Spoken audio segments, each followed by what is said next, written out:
E eu ainda fico esperando o dia que eu não vou ficar tão lubrificada, ou que eu vou ter que não sei o que. Ainda não apareceu, mas eu sei que vai aparecer. Ah, me fingindo de morta quando o assunto é, né, o aborto, ou drogas, ou política, ou... Não, eu falo todas as coisas que eu acho.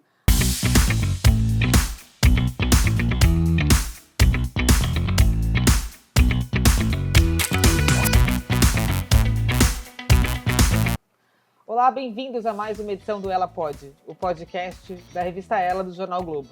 Publicação feminina de maior circulação do país e a única semanal. Eu sou Marina Caruso, editora-chefe da Ela, e eu vou estar aqui com vocês sempre que a agenda da revista e de convidadas tão especiais como a de hoje permitir.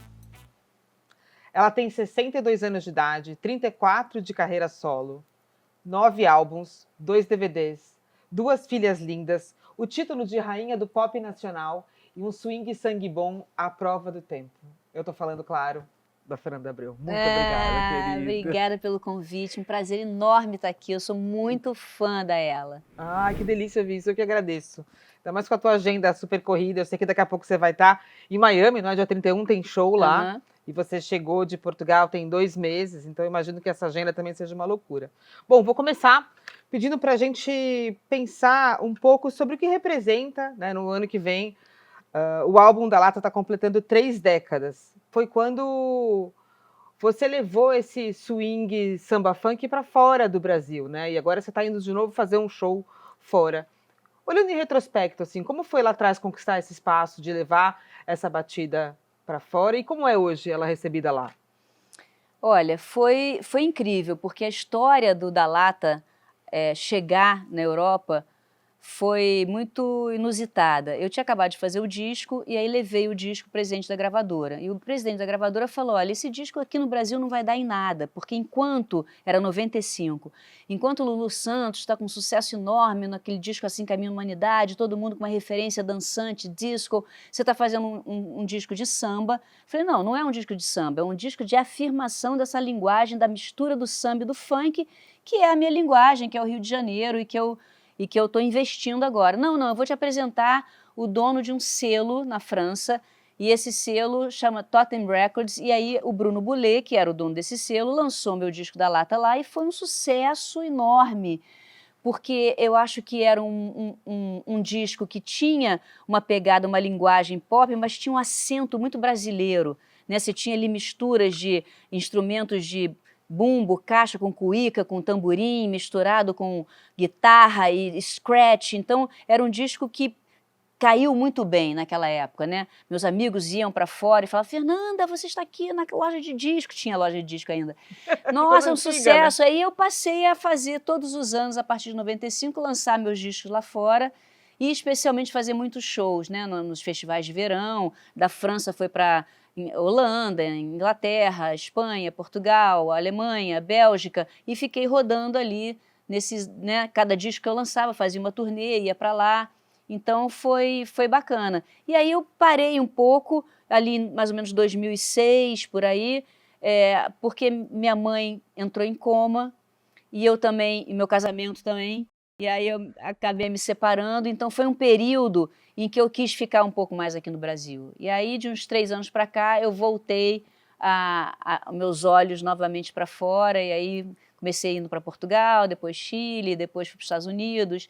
E aí eu acho que o show é o nosso grande, né, cartão de visita, assim. Quando você faz um show legal, os contratantes sempre voltam a te chamar. Aproveita para fazer o merchan desse show, onde vai ser? Então, esse show vai ser faz parte do programa do Festival de Cinema, chamado Infinito Festival de Cinema, em Miami, no dia 31 de agosto, num lugar chamado Band Shell, um lugar super legal, com um palco lindo, um lugar lindo, ao ar livre.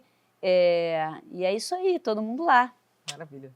Enquanto você ia falando, eu me lembrei do caso de uma atleta, uma corredora brasileira, Flávia Maria de Lima, que foi acusada pelo ex-marido de abandono parental, porque ela não só treinava muito, viajava, mas para ir para Paris, para os Jogos, para poder competir. E eu fiquei pensando no quanto, claro que certamente viajei muito menos que você, mas no quanto meu marido foi, sabe, me apoiou nessa, e minha mãe, enfim, a gente vai criando redes de apoio, né? E aí, por isso que eu te interrompi aqui, para entender como é que você foi transando isso na sua cabeça mesmo, de deixar as crianças, de vai, volta, quanto se teve algum momento em que você falou, será que eu preciso prescindir desse sucesso agora ou não? Como é que foi isso? É muito difícil. Eu acho que a minha geração, então, acho que viveu muita pressão, né? Não só a minha geração, pelo que você está falando agora, esse marido, né? Que eu, se fosse ela, já teria dado tchau, assim, ó, querido. Porque, assim, o que a gente precisa trabalhar. Não só precisa, a gente quer trabalhar. A gente quer mostrar a que veio, né, para a sociedade. É claro que as mulheres têm o direito de ser do lar, se elas quiserem, e tal, mas eu acho que cada vez menos, né, cada vez mais a gente está buscando com que as mulheres consigam ter suas profissões, com que os homens consigam ter esse lado, né, do homem do lar também, né, dividindo essa tarefa. E aí eu acho que quando tiver isso de uma maneira mais equalitária, equitativa, não sei como é que é a palavra, eu acho que essa pressão vai diminuir, os homens vão entender também a nossa culpa, né, a nossa... Porque a gente tem, gente, eu acho que a gente... O que acontece? Quando você é mãe pela primeira vez, você quer acertar o tempo inteiro. Você faz muito esforço para acertar, porque é uma missão muito nobre educar alguém, botar alguém no mundo e educar essa pessoa. Então é um negócio que é uma tarefa bem... Hercúlea, eu acho que uma das mais complicadas da vida, eu acho. Muito mais do que fazer um disco, do que fazer um show, do que montar uma peça, do que fazer um filme. É realmente você estar ali presente, vendo aquele ser humano crescer. E, na verdade, na minha concepção, a minha ideia sempre foi tentar dar para minhas filhas um mínimo de segurança psicológica, física e afetiva para que elas voem, né? Para que elas possam voar na vida delas com uma certa segurança de valores, assim, que eu acho importante, porque aí sou eu, aí é aquela coisa. Mas, mãe, por que não sei o que, se todo mundo... Você não é todo mundo. Mas se todas as mães... Eu não sou todas as mães. Isso não... Tem sempre aquele... Como você acha que era para elas ser filha da Fernanda Abreu? Para elas sempre foi muito claro. A Sofia, desde pequena, ela sempre pediu para nunca sair em foto, para não sair nas revistas, para não... Sempre foi assim, mãe, eu sempre entendi como uma coisa, olha, sua profissão é sua profissão e você é minha mãe. Então não tinha... E eu também sempre pensei isso, falei, eu não quero ficar levando a Sofia ou influenciando para ela ter uma carreira artística, ou para ela ficar nos bastidores comigo. Ela vai se ela quiser, mas eu não vou ficar muito impondo para não ficar aquela coisa, viver a vida de mamãe, né? E a minha vida mesmo, onde é que foi parar? Mas aquela coisa do constrangimento em porta de escola, minha mãe vem me buscar. Geralmente é uma alegria, né? Nesse caso era, lá vem todo mundo, vai pedir autógrafo. Eu acho também que tem um pouco isso, mas eu acho que também ela já combinava lá com os amigos dela, não enche a minha mãe, não sei o quê. E eu também, como eu sempre vivi em casa, eu trazia muitos amigos, todos os trabalhos de casa eram lá em casa, todos os trabalhos de pesquisa eram lá em casa, os meninos e as meninas iam todos lá para casa, e eu sempre fui mais low profile, assim, né? Eu nunca fui, né, sempre fui... Então, como eu estava também sempre presente, não tinha aquela Fernanda Abreu, artista, que nunca aparece na escola e de repente aparece numa reunião de pais. Não, eu estava sempre na escola, na reunião de pais, no dia da atividade, não sei o que lá, e da outra atividade também, e da outra também. Então, eu ficava... Agora, eu mesmo, quando eu não podia estar, eu sofria muito, O Luiz até falava, que é o pai das meninas, falava, Fernanda, tá tudo bem, você tá sempre presente, mas eu já sou virginiana, eu já sou super cri-cri. Eu ficava assim... Aí com a Alice, quando nasceu, já foi diferente, que a gente também já tem uma filha, já sabe como é que é. A Alice também tem um outro temperamento, a Alice gosta de foto, gosta de sair, adora moda, adora... É uma outra personalidade diferente, né? Que é show de bola também, mas sempre me acompanhou também, gosta de ir no show. Hoje em dia as duas vão no show. Que idade elas têm, desculpa? A Sofia tem 32 e a Alice tem 24. Tem uma diferença boa entre elas também, você pode curtir cada uma, Eu não ia conseguir. Não, eu não ia conseguir. Eu tive a Sofia, que foi em 92, eu me lembro, assim, eu estava subindo a escada nas nuvens, até hoje eu sei que são 77 degraus para chegar lá em cima. Eu tipo, a Sofia nasceu um domingo, na sexta-feira eu estava montando o disco. Então, assim, ela nasceu quando... Aí no clipe do Jorge Capadócia, ela tinha 2 meses, meus pais levavam no set, eu amamentava, continuava filmando. Aí levava no show, passava o batom, aí pegava ela, amamentava, entrava no palco. Aquilo começou também, eu acho que para ela, mas para mim também. Eu precisava de um tempo ali para mim também, para eu ter a Fernanda que vai entrar no show e que não é a mãe que está dando de mamar. Ai, gente, é meio complicado, a gente vai se virando, Não, sabe? e acho que a gente precisa desse espaço. Eu me lembro de, durante a licença maternidade, uma ida ao supermercado era uma liberdade, a primeira vez para sair de casa. Nossa! Alguém falava, era o máximo. Pode sair. Falava, não, tá bom, vou. Aí eu saía 10 minutos, eu estava de volta. Calma, Fernanda, tá tudo bem, a criança... tem uma pergunta que eu costumo fazer sempre para começar o podcast, e no seu caso eu fui direto para o show e para a carreira, mas eu vou voltar aqui um pouquinho, que é o seguinte: se a gente é fruto das referências que a gente teve, aí é uma pergunta quase psicanalítica, assim, da nossa relação com a nossa mãe, com o nosso pai, os amigos que a gente andava na faculdade, o que você diria que foi preponderante na tua formação? E aí eu vou te pedir para falar tanto na relação com as meninas, ou seja, a mãe que você teve e a mãe que você foi, quanto na tua formação como artista mesmo. Olha, eu acho que o principal ensinamento assim que eu tive dos meus pais, especialmente da minha mãe, foi a independência. A minha mãe desde sempre falava, minha filha, você tem a sua consciência, tem a sua cabeça, tem o seu corpo, tem os seus pensamentos, os seus sentimentos. Não vai nunca atrás do que os outros estão falando. Você não precisa de namorado, de marido para nada. E assim, foi uma pessoa que foi casada com meu pai a vida inteira.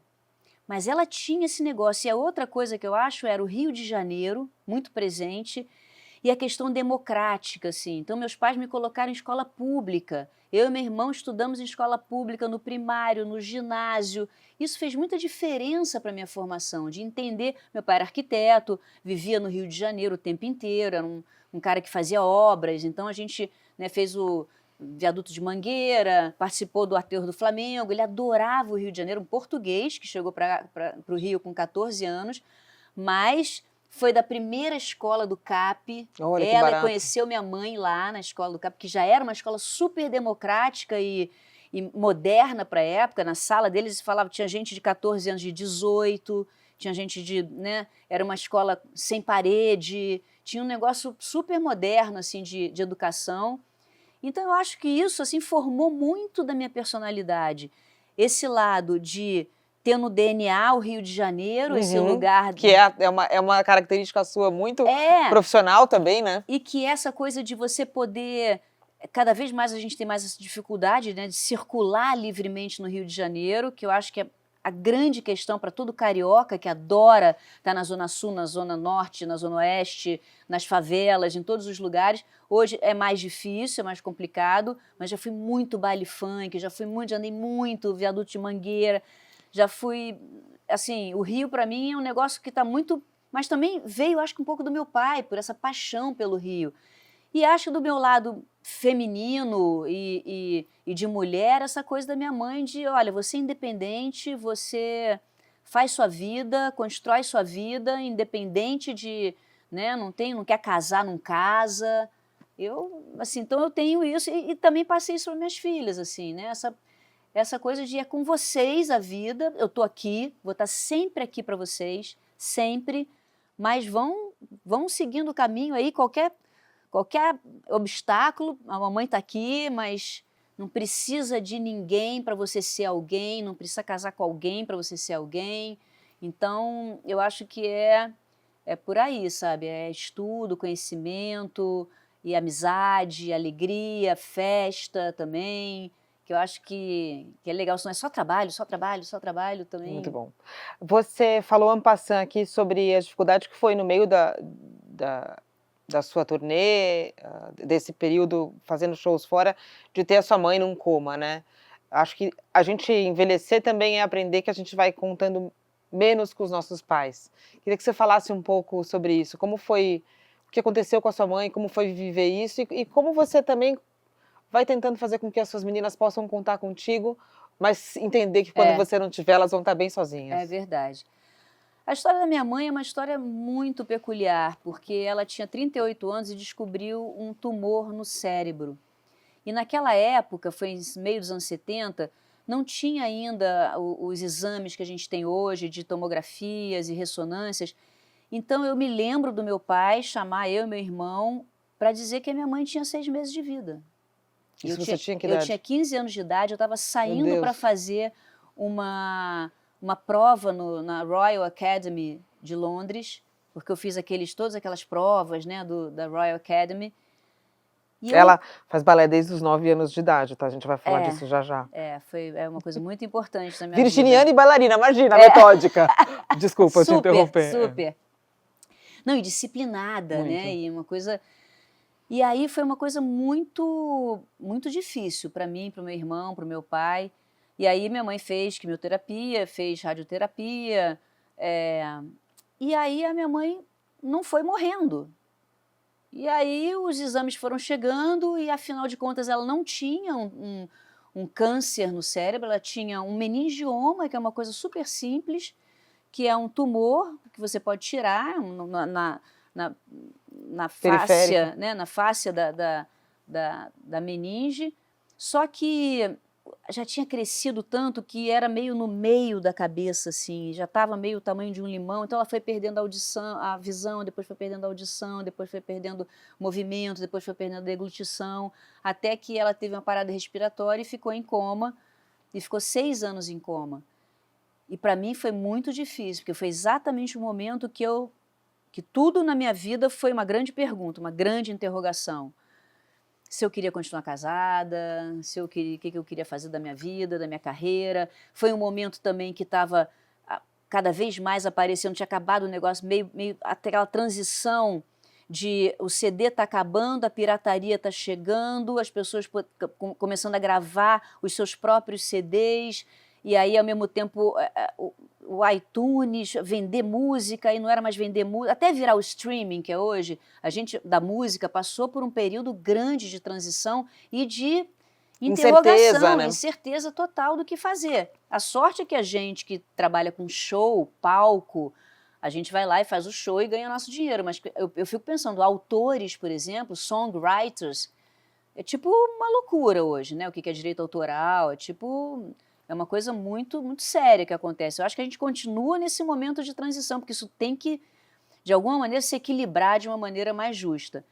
Mas foi ali que eu comecei a me perguntar, fui fazer psicanálise, fui me fazer minhas perguntas que eu tinha que fazer para conseguir seguir, né? Porque eu tinha uma mãe em coma, que ela não estava morta, mas também ela não estava viva. Que luto é esse que eu tenho que fazer? É o luto em vida, né? Que isso, sabe? É uma coisa que era 6 meses, 1 ano, 1 ano e meio, 2 anos, 2 anos e meio, 6 anos é muito tempo.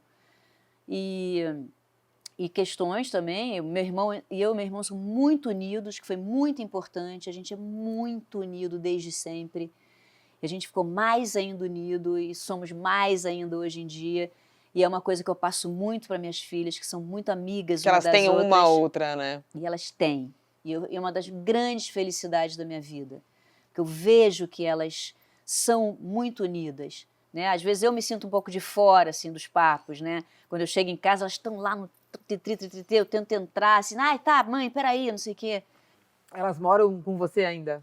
Sofia vai sair agora em outubro, porque medicina é assim, 6 anos de faculdade, 3 anos de residência, 2 anos de mestrado. É uma loucura, mas está saindo agora.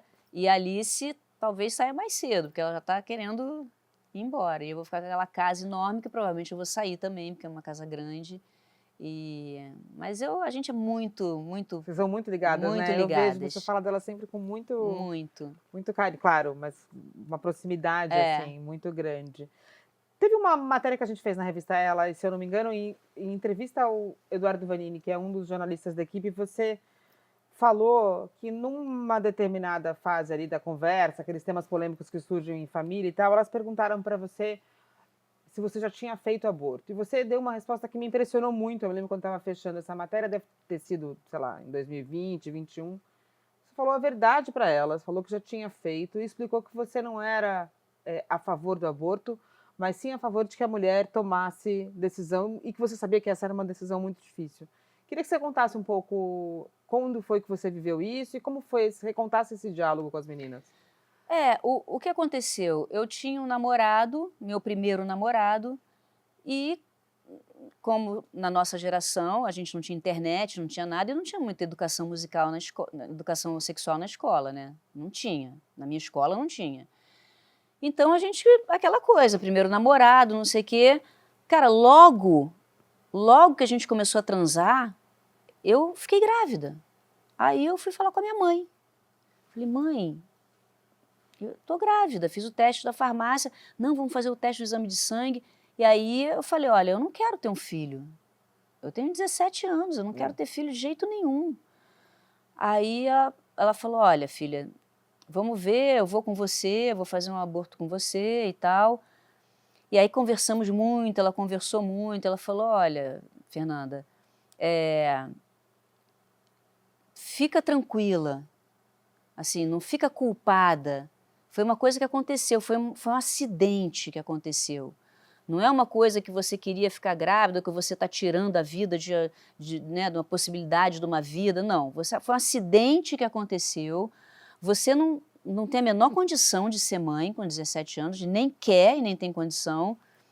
Então, vamos lá fazer esse aborto e tal. Foi comigo, eu fiquei super nervosa, porque o que acontece? Quando o aborto não é legalizado, a pessoa tem que, né, arrumar um jeito, um médico, não sei o quê, alguém.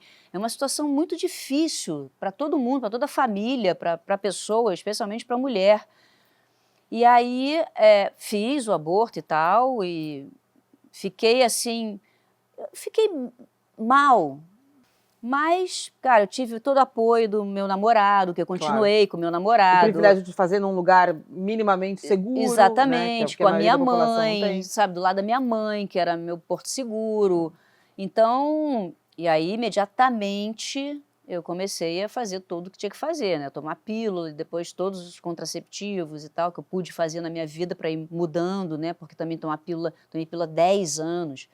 Então, que também naquela época não tinha muita opção, tinha um DIU e mais nada, não tinha esses Mireia, não tinha. E aí eu sempre conversei com as meninas, né? Sempre conversei com elas. Como você conversa disso com o teu público, o público que te segue, assim? Queria que você falasse um pouco como é se posicionar, porque eu vejo que você, principalmente nas eleições, se posicionou muito. Como é se posicionar politicamente sobre temas como esse, como aborto, a tua visão sobre a PL do aborto, esse absurdo de equiparar a mulher que sofre violência na pena do estuprador. Queria que você falasse um pouco sobre isso e quais são as consequências de se posicionar politicamente como uma pessoa pública que você é. Olha, eu nem me vejo de outra maneira, assim, eu nem consigo me entender de outra maneira. Eu me vejo um ser totalmente político por existir. Então, eu tenho, assim, um público que gosta que eu seja verdadeira e que eu me coloque do jeito que eu sou. Então, eu não fico evitando assunto. Eu não fico, tipo, me fingindo de morta quando o assunto é, né, o aborto, ou drogas, ou política. Não, eu falo todas as coisas que eu acho. Agora, eu posso mudar de ideia? Posso.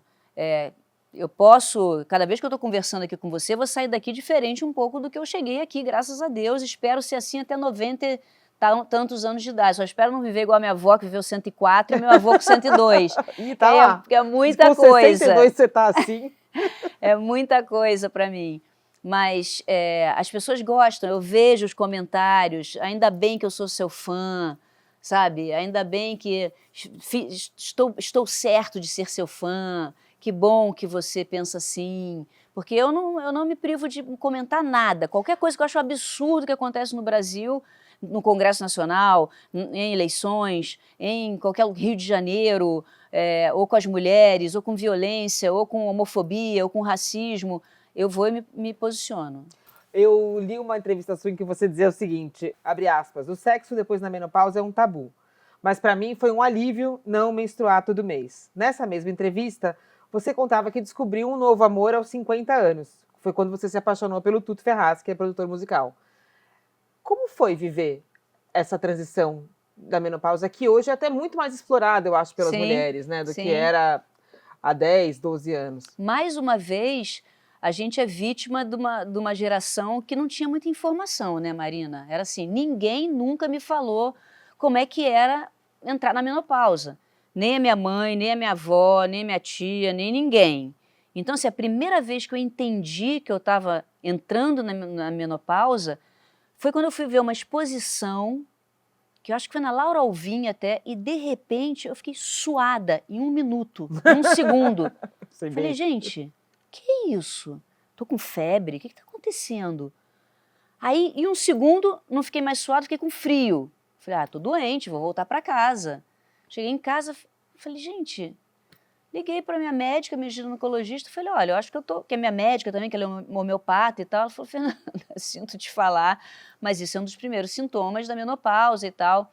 E aí eu acho que vem também uma coisa, Marina, que eu acho que veio com aquele dia que eu tinha 15 anos de idade, que meu pai falou que minha mãe tinha 6 meses de vida, que é assim, gente, isso é a vida. Vai ter a menopausa, vai ter eu ficar velha, vai ter eu ficar enrugada, vai ter eu ficar flácida, isso tudo vai acontecer comigo. Ah, mas você é uma figura pública, você tem que estar sempre linda, maravilhosa. Tenho, faço aqui minhas coisas que eu acho que eu posso fazer. Faço um botox no olho, mas não tive coragem de fazer um lifting que eu gostaria, tenho medo de entrar numa sala cirúrgica para fazer isso. Tenho medo, não sei, anestesia é um negócio complicado. Então, assim, eu acho que pode ser que eu faça, eu tenho vontade, mas eu ainda não tive coragem de, por uma opção minha, falar, vou entrar numa sala cirúrgica para fazer uma plástica. Mas quando a maioria das mulheres está desistindo de transar, você estava não, começando foi a transar incrível. mais ainda. Não, você mas tava com aí, um novo namorado. mas aí eu tive uma sorte, eu acho. Porque assim, o que aconteceu comigo? Eu fiquei casada há 27 anos. Quando a gente se separou, eu queria dar para todo mundo. Eu tinha uma fila. Gente, Fernanda Abreu, alô. Tinha uma fila. Aí eu comecei a fila andar.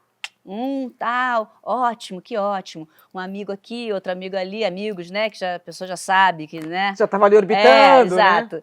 Aí, tipo assim, no 4º amigo, eu conheci o Tuto.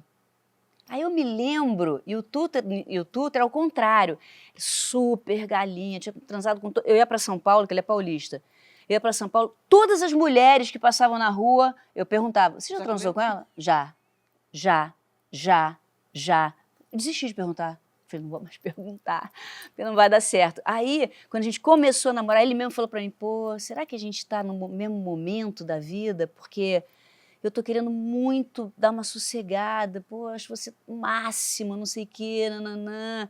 A gente, tipo, já há uns 6 meses namorando e tal. Aí eu falei, ele falou, bom, mas eu tô sentindo, pô, ao contrário de você, né, que você quer, sei lá, viver mais a vida, transar com mais pessoas e ficar mais livre. Falei, ó, querer, eu até queria, mas diante da sua pessoa, de você.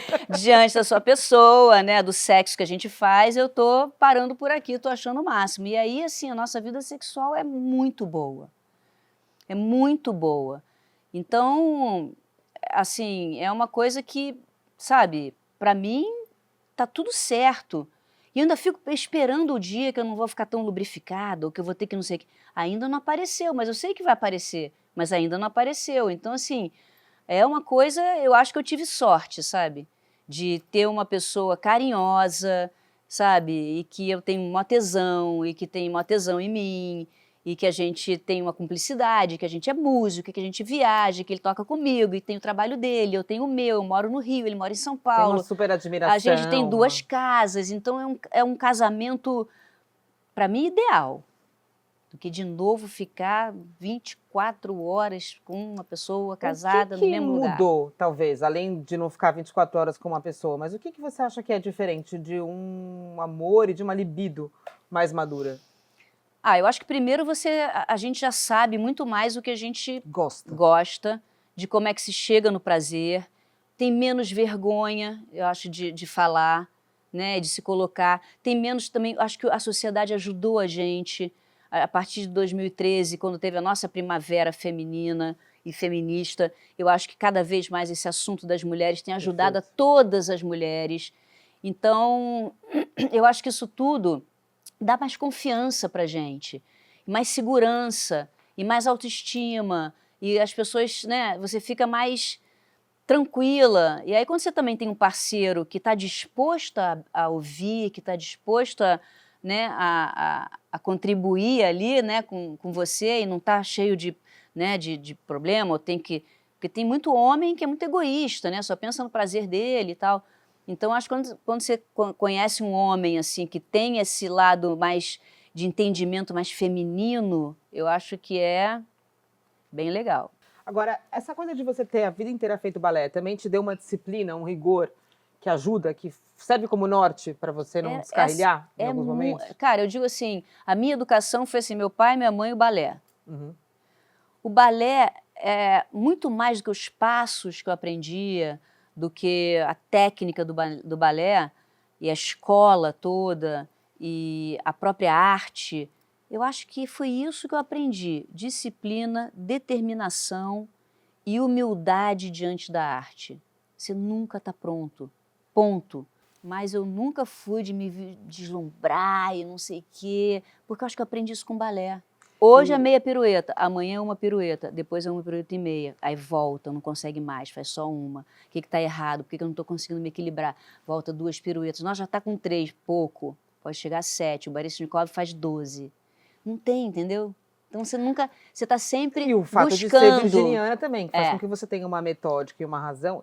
E aí você acha que dá para a gente emprestar um pouco essa metodologia ou esse rigor também na relação que você estabelece com as drogas, por exemplo, mesmo sendo a figura da maconha da lata, do verão da lata, parece que você também nunca perdeu o chão, perdeu o controle. Total. Para mim, assim, se você controla a droga, tá tudo bem. Agora, se a droga te controla, acabou sua vida. E é isso que eu vi com vários amigos. Foi a droga controlando a vida da pessoa. Acabou. Então, assim, Você já me viu fumando cigarro? Nunca. Mas eu, de vez em quando, assim, de 6 em 6 meses, se eu quiser, um dia de noite, eu vou lá e fumo um cigarro. Se eu quiser, de 3 em 3 meses, ou um dia, uma semana, se eu quiser fumar um baseado, eu fumo. Agora nem tenho fumado muito, porque não estou curtindo tanto, mas já fumei mais.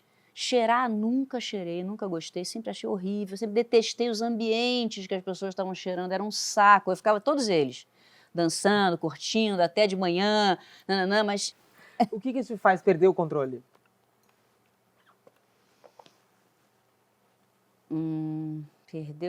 Olha, eu tento não perder o controle, porque se acontece com perder o controle, eu acho que perder o controle tem uma camada de agressividade, e eu acho que não dá muito certo essa coisa, sabe, de agressividade, mesmo qualquer coisa assim no trânsito, alguém faz um absurdo, me fecha, eu quase bato o carro, nananã, que você quase vai perder o controle.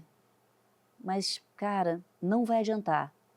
Não vai adiantar. Aquela pessoa, o tempo não vai voltar atrás, ela já fez a merda toda, eu só vou ficar puta, suada, querendo xingar, e nananã. Então eu tô fazendo um trabalho incrível de meditação, assim, mas eu acho assim, por exemplo, eu acho injustiça uma coisa que eu fico meio...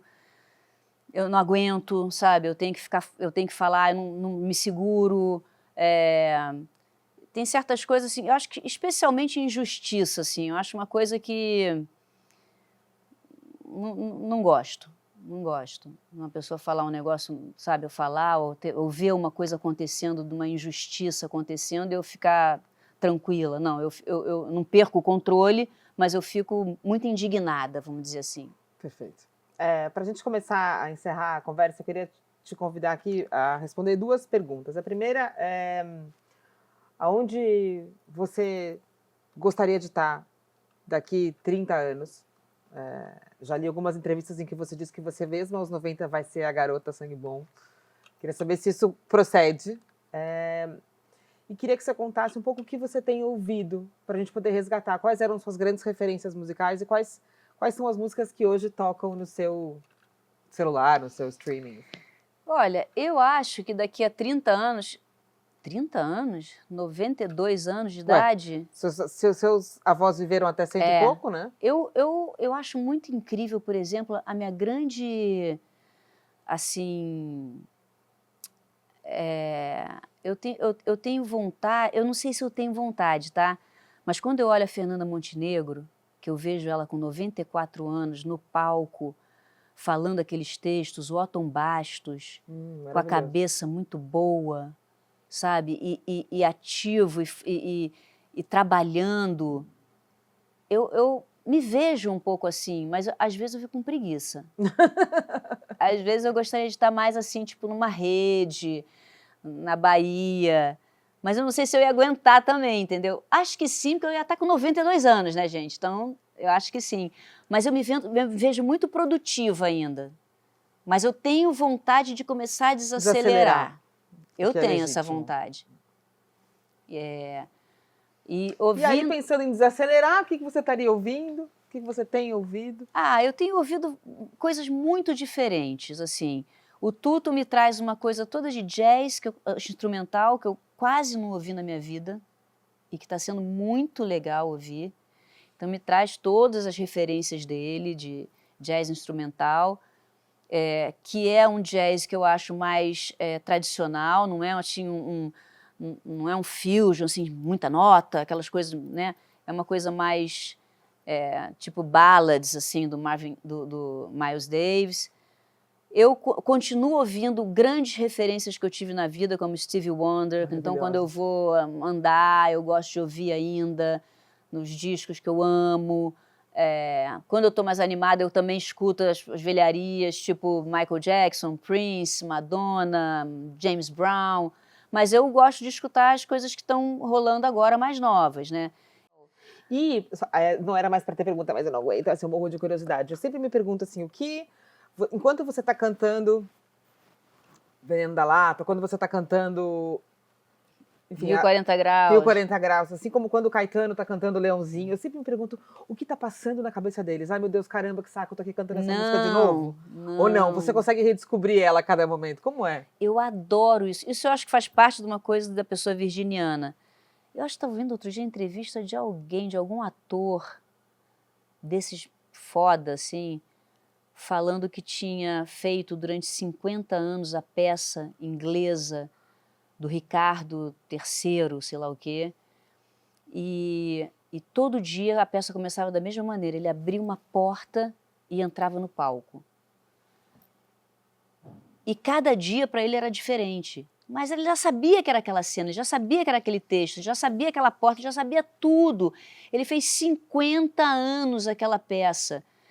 Eu sinto isso, quando eu entro no palco, para mim é essa porta aí que abre. Essa porta abre porque é um outro público, sou eu ali no lugar que eu mais gosto de estar, que é no palco, cantando as músicas que eu adoro cantar, que são as minhas músicas. Às vezes até as pessoas perguntam, você não quer fazer um show de covers, um baile da Fernanda, cantar músicas de outras pessoas? Sim, quero, mas eu adoro cantar minhas músicas. Que bom isso. Adoro. Então, eu amo, assim, amo. Não tem um dia que eu vou cantar Rio 40 Graus e fico, de novo. Vou tirar do repertório.